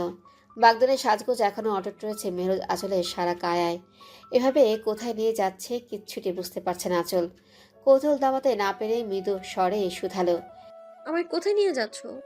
কোনো মতে হাসি চেপে জিনিয়া দুষ্টুমি স্বরে বলল, আরে আমার পুরোপুরি না হওয়া ভাবি, চলোই না, দেখতে পাবে। ভাবি? এটা শুনে চরম আশ্চর্যজনিত হলো আঁচল। ভাবি? হ্যাঁ ভাবি, অবাক হলে বুঝি আমার বড় ভাইয়ের বউ হতে চলেছ। তো আমার তো বড় ভাবিই হও। ও মেজো ভাবি, ভুল কিছু বললাম কি? একদমই না। সম্মতি পোষণ করলো লাবণ্য। থক করে উঠল আঁচলের বুকের বাঁ পাশে থাকা যন্ত্রটি। বড় ভাইয়ের বউ? ওই বীর সাহেবের হবু স্ত্রী সে? বাগদান সম্পন্ন হয়ে গেছে ওদের। কম্পন অনুভূত হচ্ছে আঁচলের কোমল দেহে। অজানা ঘোরে পথ হারিয়েছে সে। সে ঘোর কাটল লাবণ্যের কণ্ঠে। এই তো চলে এসেছি। ঘোর কেটে গেল আঁচলের। জিজ্ঞাসু দৃষ্টিতে তাকালো লাবণ্যের পানে। এই যে আমার হবু জয়া, দরজা অবধি পৌঁছে দিলাম। এবার গুটি গুটি পায়ে ভেতর যাবে আর মিষ্টি করে বিদায় জানিয়ে লাজে রাঙা হয়ে ফিরবে, ঠিক আছে? হতভম্ব হয়ে গেল আঁচল। লাবণ্যের কথার আগাগোড়া কিছুই বুঝতে পারল না। কাকে বিদায় জানাবে সে? আর লাজে রাঙা হয়ে ফিরবে মানে কি? বিদায় জানাতে লজ্জা পাওয়ার কি আছে? প্রশ্নটি মনে দমিয়ে না রেখে প্রশ্ন করেই বসলো আঁচল। অবুঝ ভঙ্গিতে শুধালো, বিদায় জানাতে লজ্জা পেতে হবে কেন? লাবণ্য জেনে প্রশ্ন শুনে বহু কষ্টে পেট ফাটানো হাসি চেপে রাখলো। অন্যথায় পরিকল্পনা ভণ্ডুল হয়ে যাবে যে। জিনিয়া হাসিটা কোনো মতে গিলে ফিরে স্বাভাবিক স্বরে বলল, ও না হওয়া ভাবি, তুমিও না। প্রশ্ন করে অহেতুক সময় নষ্ট করো না তো, চটাপট ভেতরে যাও। আঁচলকে এক বর্ণ অবধি বলবার সুযোগ দিল না ওরা। দরজা উন্মুক্ত করে ঠেলে ঠুলে পাঠিয়ে দিল কক্ষের ভিতরে। বাহির হতে ভিড়িয়ে দিল দরজাটি। এতে না চাইতেও ভীত হলো আঁচল। দরজা হতে দৃষ্টি সরিয়ে কক্ষের চোখ ঘোরাতেই কণ্ঠনালী শুকিয়ে গেল। ললাটের কার্নিশে জমল বিন্দু বিন্দু শ্বেত জল। পুরো আলিশার কক্ষটির অন্ধকারে ছেয়ে রয়েছে, জ্বলছে শুধু ড্রিমলাইটের মৃদু আলো। ধীরে ধীরে বিছানা, আলমিরা, সোফা সর্বত্র চোখ বুলালো আঁচল। কোথাও কেউ নেই। তবে ওরা যে বিদায় জানাবার উদ্দেশ্যে পাঠালো, নিস্তব্ধ শূন্য কক্ষে কাকে বিদায় জানাবে সে? এখানে তো কেউ নেই, তাহলে কি সে চলে যাবে? ওহো, তা ভালো দেখাবে না। আরেকবার দেখে নেওয়া উচিত। শাড়ির কুচিগুলো বা হাতে সামলিয়ে সাবধানে পা ফেলতে লাগলো আঁচল। পৌঁছে গেল বারান্দার সন্নিকটে। চক্ষু পর্দায় দৃশ্যমান হলো এক মানব অবয়ব। এদিকে পিঠ করে দাঁড়িয়ে সে। মানব অবয়বটি স্পষ্টভাবে বোঝার জন্য আঁচল শুকনো এক ঢোক গিলে সেদিকে অগ্রসর হলো। অগ্রসর হতে হতে বোধগম্য হলো সুঠামদেহী কোনো পুরুষ সেথায় দাঁড়িয়ে। অজান্তে থমকে গেল আঁচল। এ কে? সে নয় তো? ধীর পায়ে বিড়াল ছানার মতো কদম ফেলে বারান্দায় পৌঁছে গেল আঁচল। অসম্ভব জোরে ধুকপুক ধুকপুক করে উঠল বক্ষপিঞ্জরের আড়ালে লুকায়িত হৃদযন্ত্রটি। ভীর সাহেব! এদিকে পিঠ তাক করে মোবাইল স্ক্রল করছে সে। এক মুহূর্ত বিলম্ব না করে পিছু হটার চেষ্টা চালালো আঁচল। পিছু ঘুরে ফিরে যাওয়ার জন্য এক কদম ফেলতেই কর্ণকুহরে পৌঁছালো গম্ভীর স্বর। স্টপ রাইট দেয়ার। ডান হাতে শাড়ি খামচে ধরল আঁচল। খিচে ফেললেও তার চোখ মুখ। দ্রুত গতিতে ওঠানামা করছে বক্ষস্থল। কপল ছুঁয়ে গড়িয়ে পড়ল দুফোঁটা শ্বেত জল। স্পষ্ট অনুভব করছে সেই কদম ফেলার ধ্বনি। মানুষটি ধীর পায়ে এগিয়ে আসছে। হরতে গিয়ে এগোচ্ছে সে। ছুটে পালানোর সমস্ত পথ যেন বরফে জমে গিয়েছে। ব্যর্থ হচ্ছে সে পালাতে। পদযুগল যেন আটকে পড়েছে মেঝের সহিত। মসৃণ পিঠে খুব নিকটেই মানুষটির উপস্থিতি অনুভূত হচ্ছে আঁচলের। দোপাট্টা গলিয়ে ঘাড়ে আছড়ে পড়ছে তার তপ্ত শ্বাসের ছোঁয়া। প্রতিটি তপ্ত নিঃশ্বাসের ছোঁয়ায় শিউরে উঠছে আঁচলের তনুমন। ডান হাতের প্রতিটি আঙ্গুলের ভাঁজে রুক্ষ পুরুষেরই শক্ত আঙ্গুলের স্পর্শে তীব্রভাবে কেঁপে উঠল আঁচল। অদম্য ইচ্ছে সত্ত্বেও পিছু ঘুরে তাকাতে ব্যর্থ সে। আঙুলের ভাঁজে আঙ্গুল গলিয়ে দিল জাসবির। ছোট ছোট কোমল মসৃণ 5টি আঙ্গুল আঁকড়ে ধরে আঁচলকে নিয়ে পিছু ঘুরে দাঁড়ালো সে। বরফের ন্যায় জমে থাকা আঁচলকে নিয়ে দাঁড়ালো বারান্দার সম্মুখে রেলিং বরাবর। চন্দ্রিমার মনোমুগ্ধকর আলোয় আঁচলের গৌরবর্ণা নারী দেহ মোহনীয় হয়ে উঠেছে চন্দ্রদ্যুতির মোলায়েম স্পর্শে। আঁচলে গৌরবর্ণা নারী দেহ মোহনীয় হয়ে উঠেছে চন্দ্রদ্যুতির মোলায়েম সংস্পর্শে। ভীতিকর পরিস্থিতি ঠেকছে আঁচলের নিকটে। সাথে একরাশ লজ্জা, জড়তা ও সংকোচ। কিন্তু বিন্দুমাত্র সংকোচ শোভা পাচ্ছে না ওর ঠিক পেছনে থাকা সুঠামদেহী মানুষটির মধ্যে। সে হৃদয়ের অন্তঃস্থল হতে এই অপ্রত্যাশিত কিন্তু মনোরম মুহূর্তটি উপভোগ করে চলেছে। আঁচলের 2 হাতের চিকন কোমল আঙ্গুলের ভাঁজে তার পুরুষালী আঙ্গুল মিলিয়ে দিল জাসবির। 10 আঙ্গুলের সঙ্গে আষ্টে পৃষ্ঠে জড়িয়ে নিল আঁচলের আঙ্গুলসমূহ। স্তব্ধ হয়ে গেল আঁচল। বেড়ে গেল শ্বাস প্রশ্বাসের গতি। ছলাৎ করে উঠল দেহের অন্দরে উপস্থিত লোহিত ও শ্বেতকণিকা সমূহ। স্পষ্টরূপে বোধগম্য হল কমাস পূর্বের সেই অনাকাঙ্ক্ষিত সন্ধ্যা। অজানা অনুভূতির বহর। ইঞ্চিখানেক এগিয়ে আঁচলের পিঠের সহিত বক্ষপট মিলিয়ে নিল জাসবির। অনুধাবন করতে লাগলো তার প্রিয়দর্শিনীর কম্পনরত অবস্থা। থুতনি স্থাপন করলো আঁচলের হিজাবে আবৃত মাথায়। মুগ্ধ নয়নে অবলোকন করতে লাগলো চন্দ্রিমার অতুলনীয় মোহনীয় সৌন্দর্য। সঙ্গে তার প্রাণ প্রিয়া। কম্পিত আঁচলে দৃষ্টি নিবদ্ধ হয়ে রয়েছে নিম্নে। সে পুরো দমে এ অসহনীয় সুখকর যন্ত্রণা হতে পালাতে চাইছে, পারছে না আর এই সুখকর যন্ত্রণা সইতে। কিন্তু তাকে এই সুখময় যন্ত্রণায় পুরোপুরি অভ্যস্ত করতে উদ্যমী জাসবির। আঁচলের হিজাবে আবৃত মাথা হতে থুতনি সরিয়ে আঙুলের ভাঁজ থেকে নিজ আঙুল ছাড়িয়ে নিল জাসবির। আলতো করে হাত রাখলো আঁচলের 2 বাহুতে। শিহরিত আঁচলকে ধীরে ধীরে ঘুরিয়ে দাঁড় করালো মুখোমুখি। দৃষ্টি অবনত আঁচলের পানে মহাচ্ছন্ন নেশাতুর চাহনিতে তাকিয়ে দিল জাসবির। চন্দ্রদ্যুতিতে দৃশ্যমান আঁচলে কাজল কালো রেখায় রাঙানো টানা আঁখি যুগল, রক্তিম আভায় ছেয়ে থাকা 2 গাল এবং নেশাক্ত ওষ্ঠাধর। সবটুকুই ঘোর লাগানো দৃষ্টি বুলিয়ে গেল সে। অদম্য অসহ্য অনুভূতিদের আজ প্রশ্রয় দিল খানিকটা। নিভৃতে এগুলো আঁচলের পানে।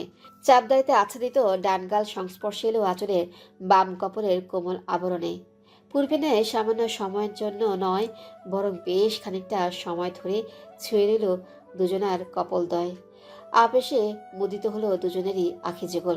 ইঞ্চি দুয়েক সরে গিয়ে আঁচলের পানে কিঞ্চিৎ ঘাড় বাঁকিয়ে তাকালো জাসবির। প্রাণপ্রিয়ার রক্তিম গানের নেশায় কাতর হলো সে। অনুভূতির দুয়ারে ভেসে গিয়ে আলতো করে নাক ঘষতে লাগলো আঁচলের বাগালটায়।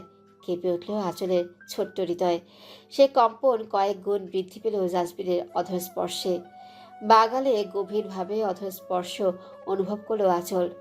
দুহাতে শক্ত করে আঁকড়ে ধরল জাসবিরের কোমরের দিকে নেহেরুল জ্যাকেটটি। খিচে বন্ধ করলো আখি পল্লব। পাগল করা অনুভূতি ছেয়ে গেল দুজনের হৃৎপিণ্ডে। কিছুটা সময় বন্ধ চোখে ওভাবেই কাটালো মেহবীর।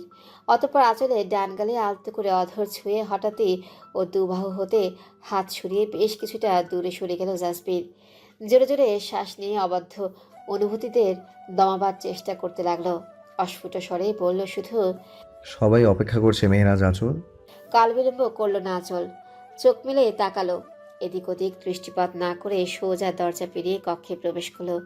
প্রস্থান করলো সেথা হতে। শক্ত হাতে রেলিং আঁকড়ে দিল জাসবির। অধর কোণে ফুটে উঠল নজরকাড়া হাসির রেখা। গোলাকার আড্ডাখানা জমেছে লাবণ্য নাসিমের কক্ষে। উন্মুক্ত জানালা গলিয়ে হিমেল হাওয়া ছুঁয়ে যাচ্ছে ওদের। চন্দ্র দিয়ে চলেছে উকিঝুঁকি। হতভম্ব হয়ে বসে রয়েছে তাওসিফ। ওর এমন অবস্থা দেখে জেরিন জিজ্ঞেস করলো, ভাই কি হয়েছে তোর? এভাবে থম মেরে বসে আছিস কেন? কিছু তো বল। আপু, হ্যাঁ, আজ সত্যি সত্যি বড় ভাই আর আঁচলের এঙ্গেজমেন্ট হলো? তাওসিফের কণ্ঠে একরাশ বিস্ময়। এই উপলব্ধি করে জেরিন বলল, তুই নিজ হাতে ওদের এঙ্গেজমেন্ট পার্টি কভার করেছিস, তবুও বিস্ময় ভার কাটেনি? না, কাটেনি। আর কাটবে বা কি করে? বড় ভাই আর মেরুজ আঁচল সম্ভব? ওহ মাই আল্লাহ! সেটাই তো, দুজনের সম্পূর্ণ দু মেরুর বাসিন্দা। ভাইয়া উত্তর মেরু হলে আঁচল দক্ষিণ মেরু। কেমনে কি ভাই? I can't believe this. হ্যাঁ, এছাড়াও দুজনের মধ্যে কত ডিফারেন্স রয়েছে। Family status, educational fact, age gap, কত কি। কি বা করার আছে বলো? তোমরা সবাই খুব ভালো করেই জানো কোন পরিস্থিতিতে এঙ্গেজমেন্টটা হলো। আমার ভয় হচ্ছে যে ভাইয়া সবটা মেনে নিতে পারবে তো। আই মিন, ভাইয়া তো আঁচলকে পছন্দই করে না, এমনকি আঁচলও। নাসিমের কথা রেশ ধরে জেরিন বলল, হ্যাঁ, আঁচল তো ভাইয়াকে সহ্যই করতে পারে না।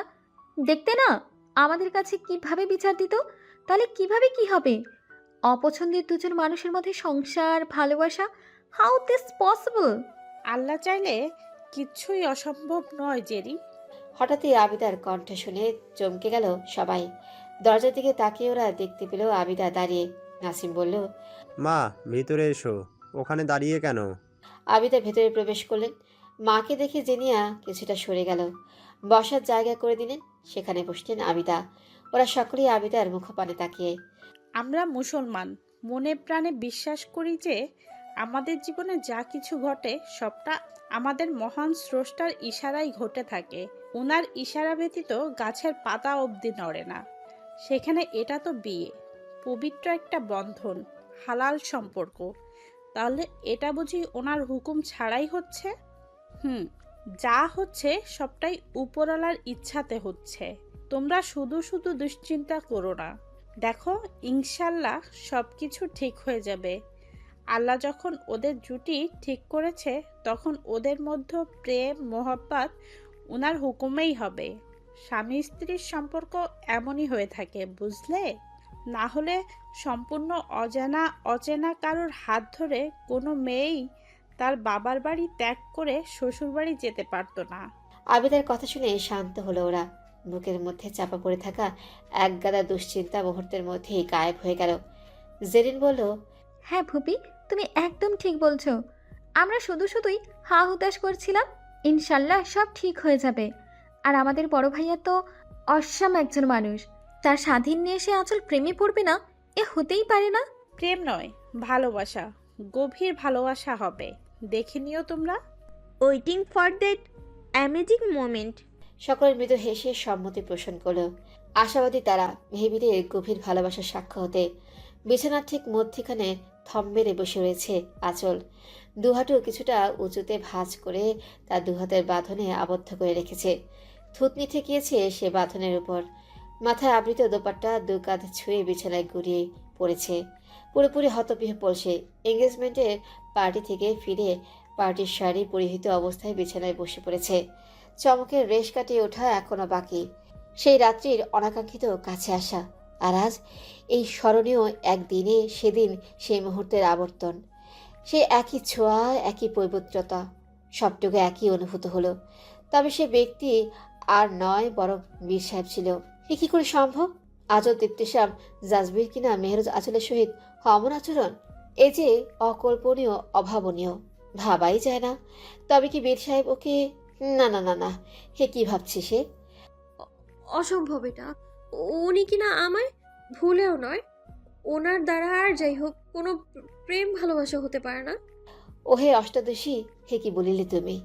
তুমি যে প্রেম বিদ্যালয়ে সদ্য ভর্তি হয়েছ, সে বিদ্যালয়ের হেডমাস্টার যে এ আজওয়া দীপ্তেশাম জাজবিরি, সে কি তুমি জানো? জানো না তো, তাই তো অমন ভুলভাল বলছো। দোপাট্টা সামলে ধুপ করে বিছানায় গালিয়ে দিল আঁচল। বড্ড ক্লান্ত সে। আজ সারাদিনে একের পর এক চমকে অতিষ্ঠ সে। এর উপর সেই অপ্রত্যাশিত মধুর লগ্ন।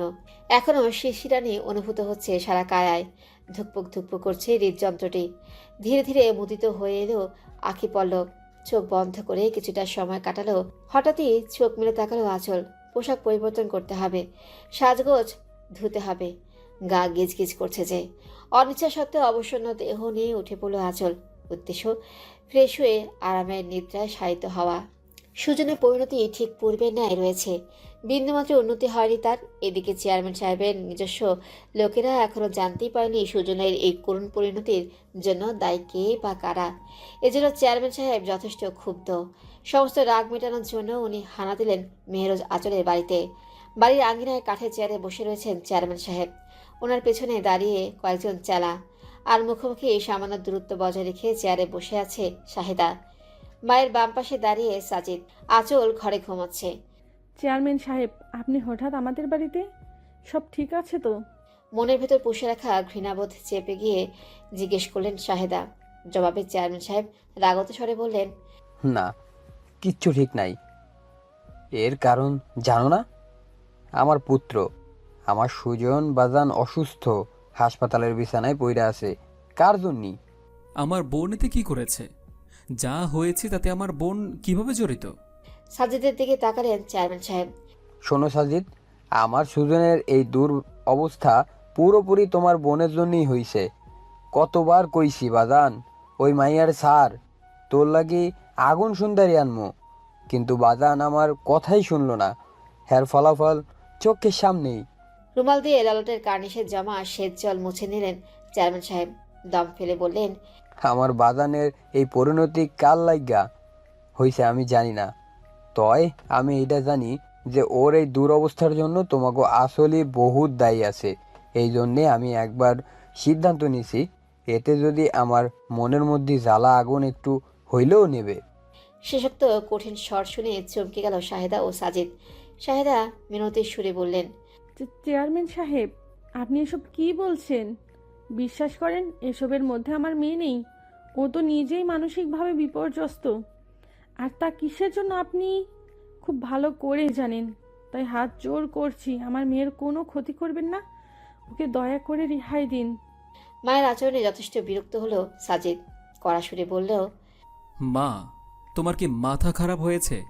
যার ছেলের জন্য আমার আদরের বনু একটুর জন্য শেষ হয়ে যায়নি, তার কাছেই তুমি মিনতি করছো কেন?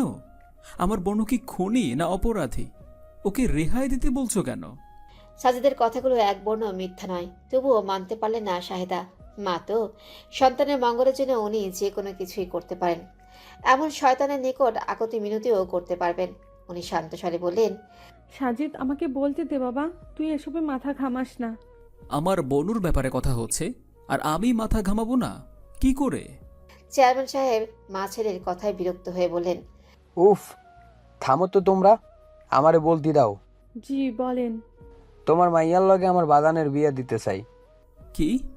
আপনি এসব কি বলছেন? আপনার অসুস্থ ফালতু ছেলের সাথে আমার বোনের বিয়ে অসম্ভব। এ আপনি ভাবলেন কি করে? সাজিদ, মৃদু হুঙ্কার দিয়ে উঠলেন চেয়ারম্যান সাহেব। বললেন, আওয়াজ নামাইয়া কথা বলো। ভুইলা যাইও না আমি কে। এই গ্রামে চেয়ারম্যান আমি। আমার এক ইশারায় তোমরা বুঝতেই পারছো তো, তাই সাবধান। চুপ হয়ে গেল সাজিদ। তোমার এই বইনের লগেই আমার বাদানের বিয়ে হইব, কারণ তোমার এই বেয়াদব বোনের লাইগা আমার সুজনের এই করুণ দশা। তো তোমার বইন হইব আমার বৌমা, সুজনের বউ। ওই এখন দিন রাত সেবা যত্ন করি আমার বাদানে সুস্থ করে তুলবো। আমার বোন কি নার্স না আপনার ছেলের দাসী? হ্যাঁ, ওইসব কেন করবে? কারণ আমি বলছি। শোনেন কাকা, আপনার এই অহেতুক ইচ্ছে কখনোই পূরণ হবে না। আমি সাজিদ থাকতে তা তো হতে দেবই না। তাই বলছি, বাড়ি এসেছেন, নাস্তা পানি খেয়ে ফিরে যান। কোনো বিয়ে হবে না।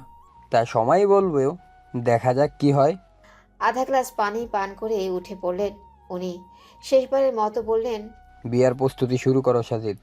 একমাত্র ছোট বোনের বিয়া, তাও আবার চেয়ারম্যান আত্মীয়। বহুত কাম আছে। হ্যাঁ। দলবল নিয়ে বিদায় হলেন চেয়ারম্যান সাহেব। একরাশ হতাশায় ঘিরে ফেলল শাহেদাকে। উনি কাঁদো কাঁদো মুখে ছেলের দিকে ঘুরে বললেন, সাজিদ, এবার কি হবে বাবা? ওই চেয়ারম্যান ভালো মানুষ না। সে সে কোনো অঘটন ঘটাবেই। এবার কি করব আমরা? আমার আঁচলের কি হবে? আমার মেয়েটা, ও আল্লাহ, সহায় হন আপনি। আমার আঁচল রক্ষা করুন ওকে। আমার ক্রন্দনরত মায়ের মুখখানি নিজ পেটে মিশিয়ে নিল সাজিদ। মাথায় হাত বুলিয়ে নিজেও চিন্তায় মগ্ন হয়ে পড়ল। কি হবে এবার?